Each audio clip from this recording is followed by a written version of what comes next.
Pemirsa, berita Banjarmasin kembali hadir menjumpai Anda. Bersama saya Zaldi Ariandi. Sejumlah berita aktual dan beberapa informasi menarik lainnya telah kami siapkan untuk Anda. Berikut berita utama hari ini.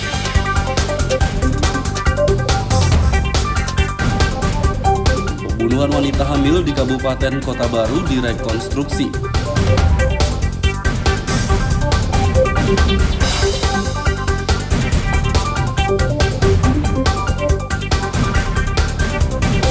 Kolong jembatan HKSN Banjarmasin akan dijadikan taman.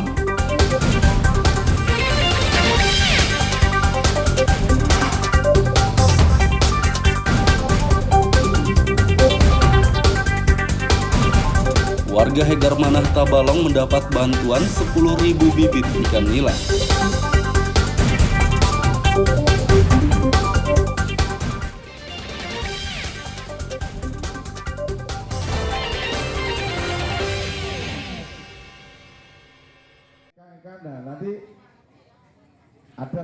Pembunuhan wanita hamil di Kabupaten Kota Baru direkonstruksi polisi setempat Rabu siang. Rekonstruksi berlangsung di lokasi kejadian yakni samping Gedung Olahraga Bamega, Teluk Gadang, Desa Semayap, Kecamatan Pulau Laut Utara. Dalam rekonstruksi ini tersangka berinisial H memperagakan 27 adegan saat ia menghabisi nyawa korban WP 37 tahun. Wanita yang sedang hamil 5 bulan itu dibunuh dengan cara dipukul dan dicekik, kemudian dibuang ke gorong-gorong. Tersangka H merupakan kekasih korban WP. Pria berusia 29 tahun ini tega menghabisi nyawa kekasihnya sendiri karena korban meminta pertanggungjawaban atas kehamilannya. Kronologi yang disampaikan oleh pelaku masih sama, di mana pelaku pada saat itu diawali dengan pertemuan, kemudian cekcok di lokasi, kemudian melakukan pembunuhan dengan cara mencekik korban. Kemudian korban dibawa ke dalam gorong-gorong dan menarik korban dengan posisi tengkurap. Kemudian pelaku melarikan diri ke desanya kembali. Memang ada luka di beberapa badan korban, di mana terdapat ada sedikit goresan. Seperti yang tadi kita ketahui bersama bahwa korban memang sempat dijatuhkan ke dalam sungai. Adik korban Ratna tak kuasa menahan air mata saat menyaksikan rekonstruksi pembunuhan kakaknya. Ia menuntut tersangka dihukum setimpal. Tercampur sakit hati lah, nggak bisa diungkap. Ya mau gimana, sudah terjadi. Mungkin adiknya korban lah. Adik korban yang ketiga. Pembunuhan wanita hamil ini terjadi pada Jumat 13 Januari 2023 lalu sekitar pukul 21 WITA. Korban WP ditemukan tewas di gorong-gorong samping Gedung Olahraga Bamega, Teluk Gadang, Desa Semayap, Pulau Laut Utara, Sabtu malam. Tersangka akan dikenai pasal 338 KUHP dengan ancaman 15 tahun penjara. Dari Kabupaten Kota Baru, Lutfi Darlan dan Fauji Rahman melaporkan.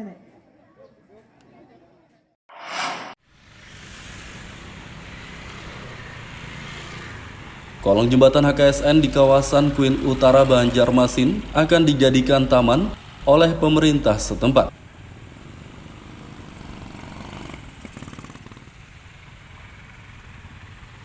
Rencana pembangunan taman di kolong jembatan itu disampaikan Kepala Dinas Lingkungan Hidup Alif Yoesfah belum lama ini. Menurut Alif, taman mini ramah anak akan tersedia di kolong jembatan HKSN untuk mempercantik jembatan tersebut. Lokasinya ada kan yang kosong-kosong yang ada langgar loh Pak. Untuk langgar kan kita musala itu tetap ada, tapi di samping-sampingnya itu ada taman-taman gitu. Itu taman anak. Itu jenis taman apa maksudnya? Tidak kayak taman Kalau taman anak, karena kita itu kan di bawah jembatan, sebenarnya untuk RPTRA itu kada layak lah. Tapi untuk kada di rekomen lagi. Cukup Banwaanyar. Jadi taman seperti apa nanti itu Pak? Taman biasa, taman hijau, hijauan ya.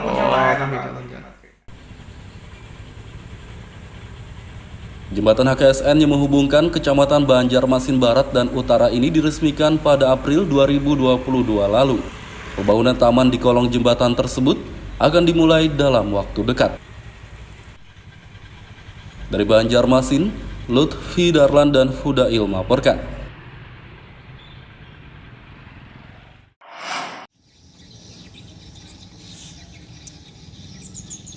Pembangunan gedung museum di Muara Klayan, Banjarmasin Selatan yang dimulai sejak Juni 2022 lalu kini sudah rampung.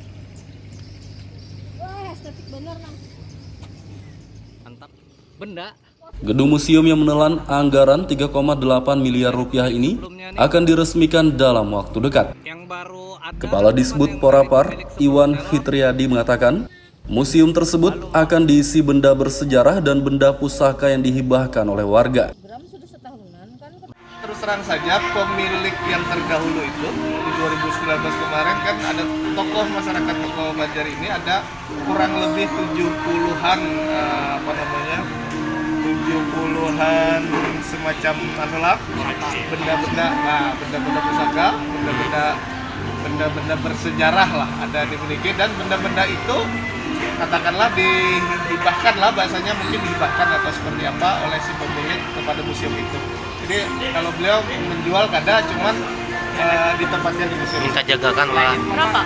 Anggarannya kemarin Pak? 3,8 miliar kurang lebih.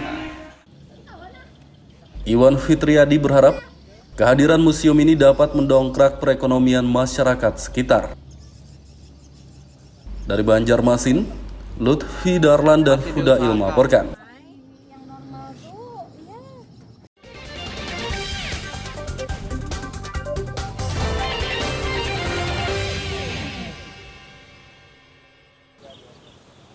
Pemirsa, masih bersama kami dalam Berita Banjarmasin. Bagi Anda yang baru bergabung, berikut Berita Banjarmasin utama hari ini.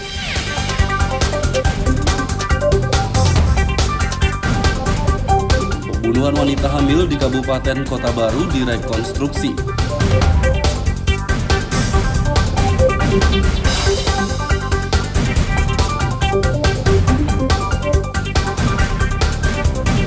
Kolong jembatan HKSN Banjarmasin akan dijadikan taman.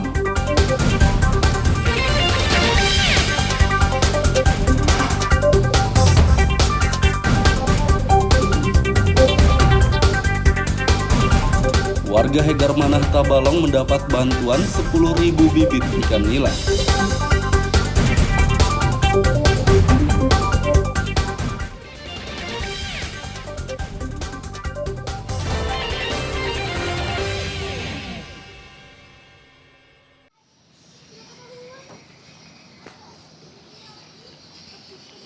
Warga desa Hegarmanah Bintang Ara, Kabupaten Tabalong, mendapat bantuan bibit ikan dari pemerintah setempat.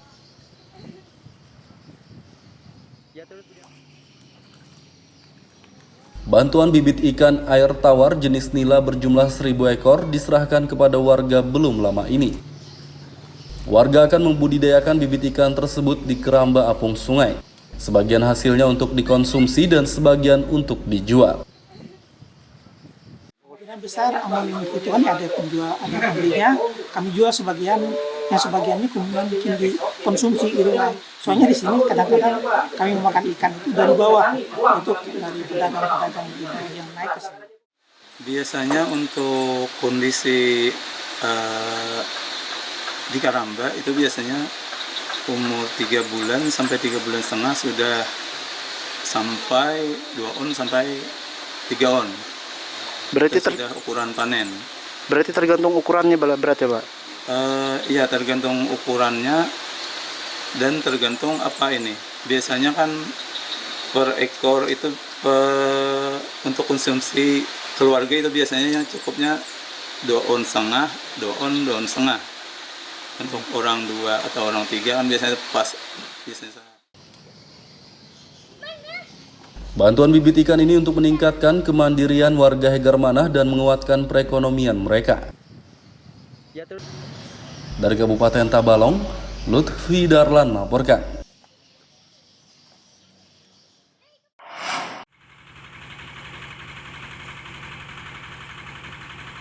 Sudah lebih dari setahun diresmikan gedung pusat daur ulang PDU di kawasan Banua Anyar, Banjarmasin Utara belum punya listrik.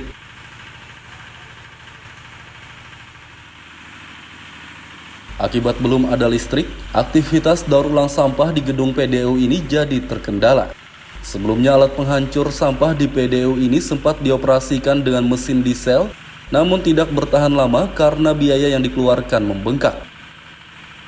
PDU Sungai Anyar itu kami tidak terrealisasi karena itu rencana kan dipasang konveyor, tapi kena di sana listriknya yang tidak mampu untuk melakukan belum bisa, maka kami tunda. Karena kan kalau ada listrik sia-sia gitu kan, nggak dipasang juga sia-sia, dan takutnya kan ada hal-hal yang tidak diinginkan, misalnya kena di luar kan ada karatan apa segala macam, jadi kami tidak laksanakan.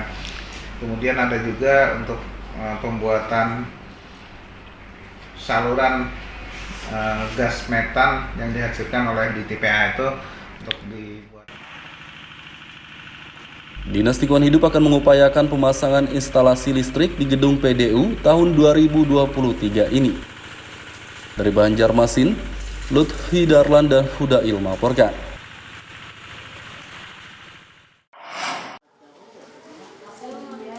Badan Kependudukan dan Keluarga Berencana Nasional BKKBN Kalimantan Selatan menggelar pelayanan KB. Pelayanan KB digelar di Balai Pertemuan Kecamatan Alu-Alu, Kabupaten Banjar, Selasa siang. Pelayanan KB yang tersedia dalam kegiatan ini adalah pemasangan alat kontrasepsi implan dan IUD atau KB spiral.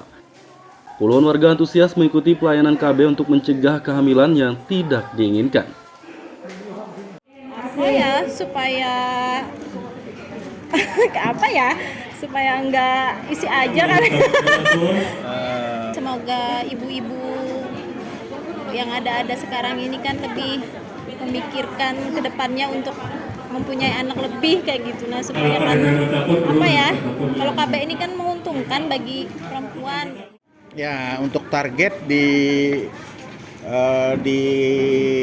Kabupaten Banjar di sini ya cukup banyak, dan sasaran pada ibu-ibu PUS terutama yang ber-KB sebelumnya. Pada kegiatan ini BKKBN Kalsel juga memperkenalkan metode kontrasepsi jangka panjang MKJP implan 1 batang untuk jangka 3 tahun. Dari Kabupaten Banjar, Lutfi Darlan melaporkan.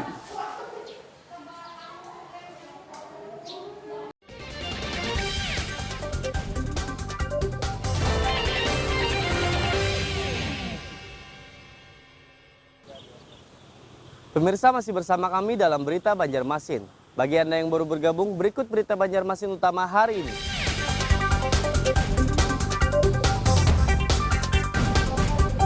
Pembunuhan wanita hamil di Kabupaten Kota Baru direkonstruksi.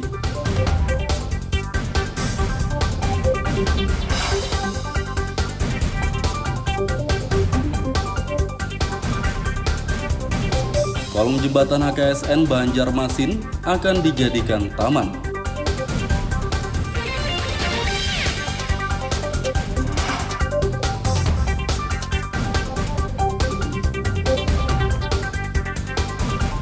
Warga Hegar Manah Tabalong mendapat bantuan 10.000 bibit ikan nila.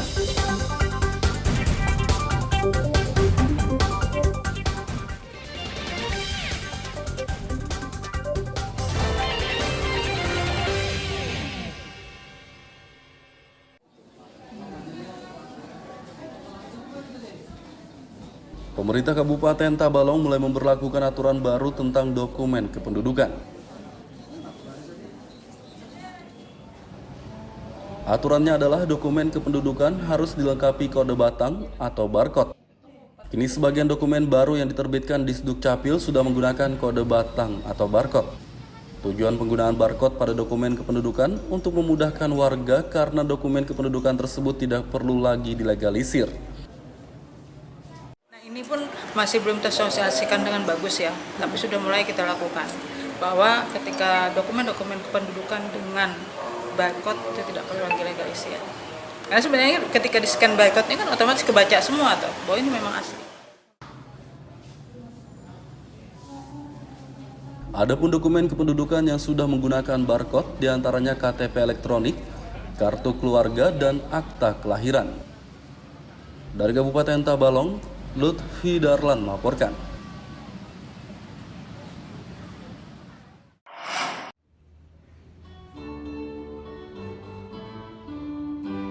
Kepengurusan Palang Merah Indonesia PMI Kalimantan Selatan periode 2022-2027 dilantik.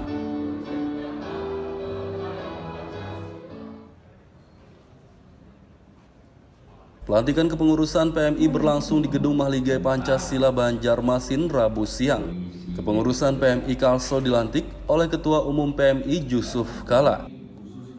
Yusuf Kala meminta pengurus PMI Kalsel yang baru meningkatkan pelayanan kepada masyarakat. Kita harapkan seperti saya katakan tadi, Palang Merah itu ya serta pengabdian, membantu kemanusiaan, karena itu harus dijalankan dengan betul-betul sebagaimana masa bergerak, bekerja dan berdoa. Seperti itulah. Usai pelantikan, PMI mendapat bantuan mobil operasional dari pemerintah Kalimantan Selatan. Dari Banjarmasin, Lutfi Darlan dan Aryadi Sukma melaporkan.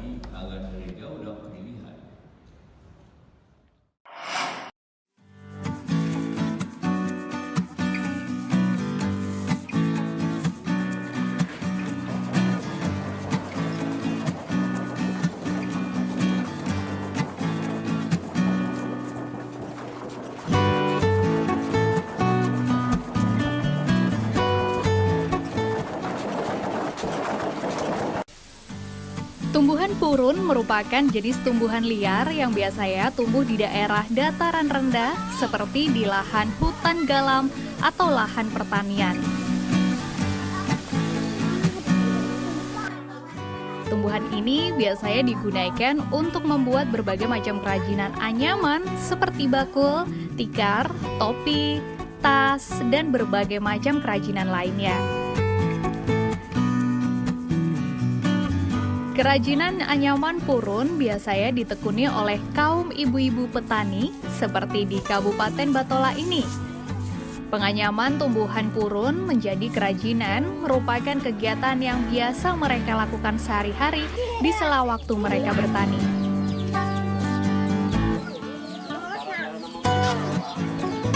Nah, selain sebagai pengisi waktu senggang dalam bertani, menganyam kerajinan purun ini juga menambah penghasilan mereka.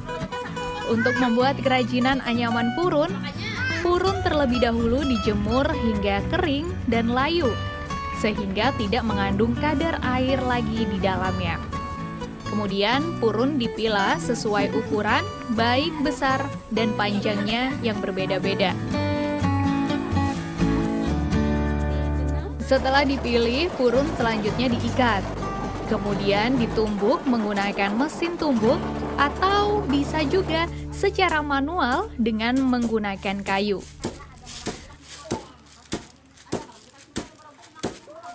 Proses ini akan membuat purun lebih kuat dan benar-benar kering serta tidak mengandung kadar air lagi. Sementara untuk menganyam kerajinan purun, para pengrajin menyatukan beberapa helai purun dengan pola-pola anyaman dan terus disambung hingga kerajinan selesai. Biasanya purun dibuat menjadi topi, tas, dompet, karpet tradisional, dan yang lain.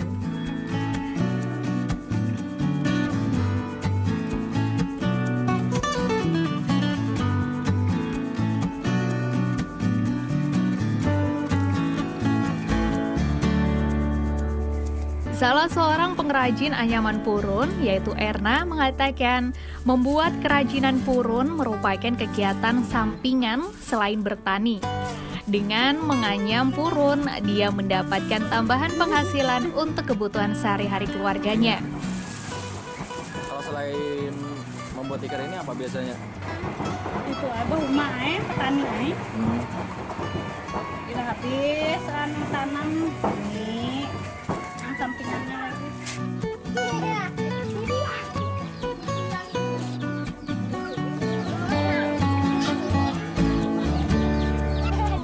Kegiatan ini juga didukung oleh pihak desa setempat. Menurut Kepala Desa Sungai Raya, Amar Jadi, mengatakan agar bahan baku kerajinan purun tetap tersedia, pihaknya telah menyisihkan dana desa untuk budidaya tumbuhan purun. Budidaya purun ini tetap kami kembangkan, yaitu dengan cara salah satunya untuk permodalan kami sisihkan untuk kegiatan di bidang BUMDes. Jadi dana itu kami ambilkan untuk budidaya purun ini dan dianggarkan untuk di dana desa. Selain sebagai penambah penghasilan bagi para petani di sela waktu mereka, menganyam kerajinan purun ini juga merupakan kearifan lokal yang sudah turun-temurun dilakukan sejak zaman dahulu. Muhammad Lutfi Darlan melaporkan dari Batola, Kalimantan Selatan.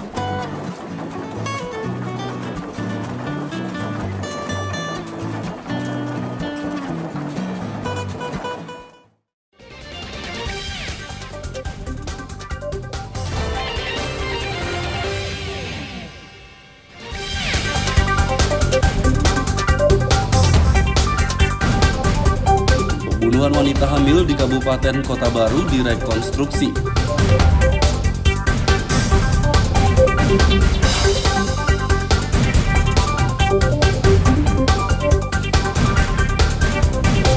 Balong jembatan HKSN Banjarmasin akan dijadikan taman.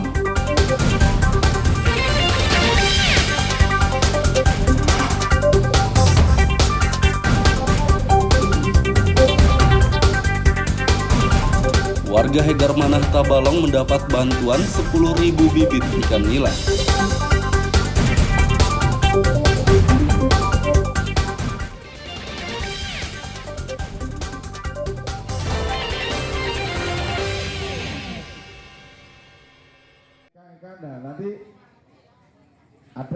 Pembunuhan wanita hamil di Kabupaten Kota Baru direkonstruksi polisi setempat Rabu siang. Rekonstruksi berlangsung di lokasi kejadian yakni samping Gedung Olahraga Bamega, Teluk Gadang, Desa Semayap, Kecamatan Pulau Laut Utara. Dalam rekonstruksi ini tersangka berinisial H memperagakan 27 adegan saat ia menghabisi nyawa korban WP 37 tahun. Wanita yang sedang hamil 5 bulan itu dibunuh dengan cara dipukul dan dicekik kemudian dibuang ke gorong-gorong.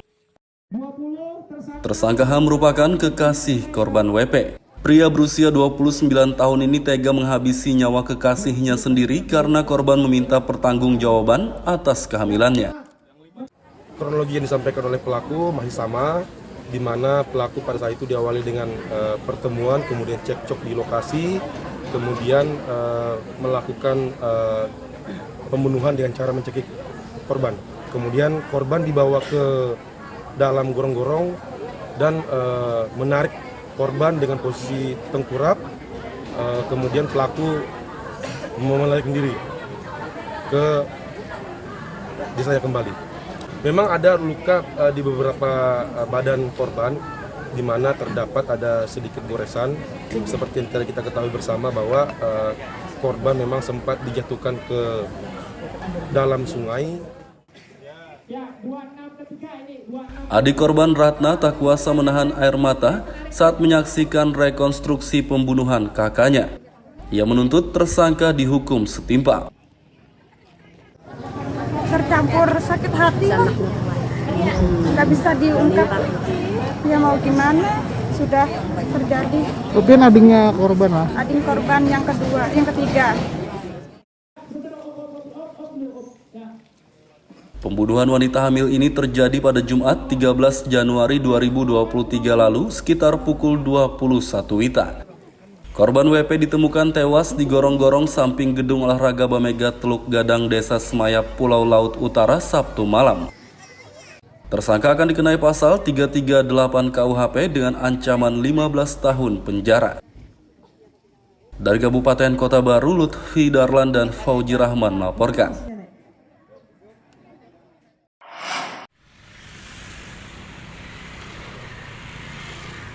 Kolong jembatan HKSN di kawasan Kuin Utara Banjarmasin akan dijadikan taman oleh pemerintah setempat.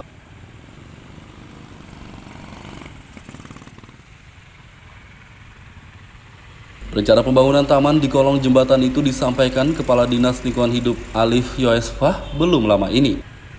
Menurut Alif, taman mini ramah anak akan tersedia di kolong jembatan HKSN untuk mempercantik jembatan tersebut. Lokasinya ada kan yang kosong-kosong. Yang ada langgar loh, Pak. Untuk langgar kan kita musyawarah itu tetap ada, tapi di samping-sampingnya itu ada taman-taman gitu. Itu taman anak. Itu jenis taman apa maksudnya? Kayak taman air. Kalau taman anak, karena kita itu kan di bawah jembatan, sebenarnya untuk RPTRA itu kada layak lah. Tapi untuk kada di rekomen lagi. Cukup Banwayan. Jadi taman seperti apa nanti itu, Pak? Taman biasa, taman hijau, penghijauannya.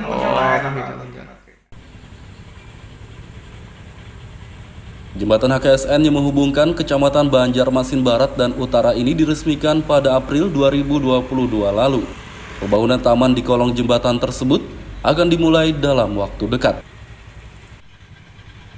Dari Banjarmasin, Lutfi Darlan dan Fudail melaporkan.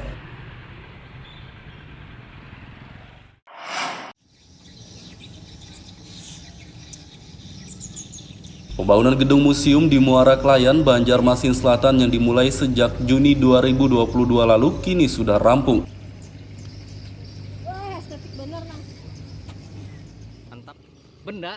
Gedung museum yang menelan anggaran 3,8 miliar rupiah ini akan diresmikan dalam waktu dekat. Kepala Disbud Porapar, Iwan Fitriadi mengatakan, museum tersebut akan diisi benda bersejarah dan benda pusaka yang dihibahkan oleh warga. Terus terang saja, pemilik yang terdahulu itu di 2019 kemarin kan ada tokoh masyarakat tokoh Banjar ini ada kurang lebih 70-an 70-an semacam benda-benda pusaka, benda-benda bersejarah lah ada dimiliki, dan benda-benda itu katakanlah dihibahkan lah, bahasanya mungkin dihibahkan atau seperti apa oleh si pemilik kepada museum itu. Jadi kalau beliau menjual kada, cuman ditempatkan di museum. Minta jagakan lah. Berapa? Anggarannya kemarin kan 3,8 miliar kurang lebih. Iwan Fitriadi berharap kehadiran museum ini dapat mendongkrak perekonomian masyarakat sekitar. Dari Banjarmasin, Lutfi Darlan dan Fudail melaporkan. Pemirsa, informasi tadi sekaligus menutup perjumpaan kita kali ini. Saya Zaldi Ariandi beserta redaksi mengucapkan selamat beraktivitas, sampai jumpa.